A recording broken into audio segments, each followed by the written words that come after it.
November 24th, 1971, the day before Thanksgiving. A quiet man wearing a dark business suit walked into Portland International Airport and bought a one-way ticket to Seattle using cash. He gave his name as Dan Cooper.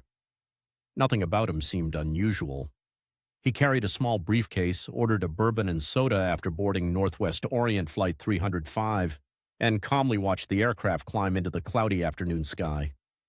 But only minutes after takeoff, Cooper handed a folded note to a flight attendant. She assumed it was another passenger trying to flirt and slipped it into her pocket without reading it. Cooper leaned closer and quietly said, "Miss, you'd better read that note. I have a bomb." Within the next few hours, this ordinary-looking passenger would hijack a commercial airliner, collect a ransom of $200,000, jump into the darkness from a flying airplane, and disappear forever. Unlike most hijackers, Cooper never shouted or threatened the passengers. He calmly opened his briefcase just enough for the flight attendant to see what appeared to be a bomb. Then he explained exactly what he wanted: $200,000 in cash, 4 parachutes, and a fuel truck waiting when the plane landed in Seattle.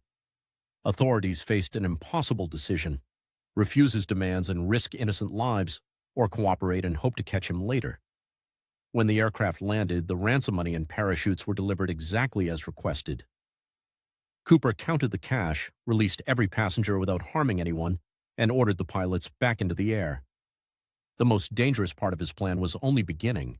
Cooper instructed the pilots to fly toward Mexico at a low altitude and slow speed. Outside, heavy rain and freezing winds surrounded the Boeing 727 as it crossed the forests of the Pacific Northwest.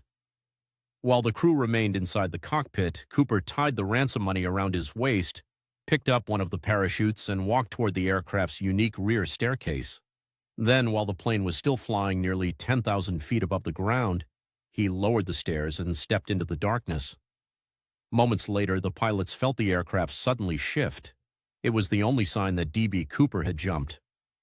When the plane landed safely in Nevada, Cooper was gone, the money was gone, and the mystery had only just begun.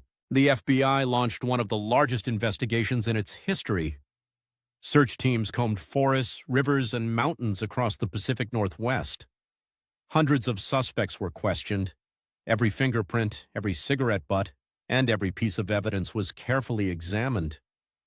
Yet years passed without answers. Then, in 1980, nearly 9 years after the hijacking, a young boy discovered several bundles of decaying $20 bills buried along the Columbia River. Investigators confirmed the serial numbers matched Cooper's ransom money. It became the only major clue ever found. The rest of the money was never recovered. Neither was D.B. Cooper. Did Cooper survive the jump, or did he disappear forever in the wilderness below? No one knows. For decades, investigators chased countless leads, examined hundreds of suspects, and explored every possible theory. None of them could answer the question that captured the world's imagination. In 2016, after 45 years of investigation, the FBI officially closed the case. More than half a century later, D.B. Cooper remains the only person to successfully hijack a commercial airliner in the United States and vanish without a trace.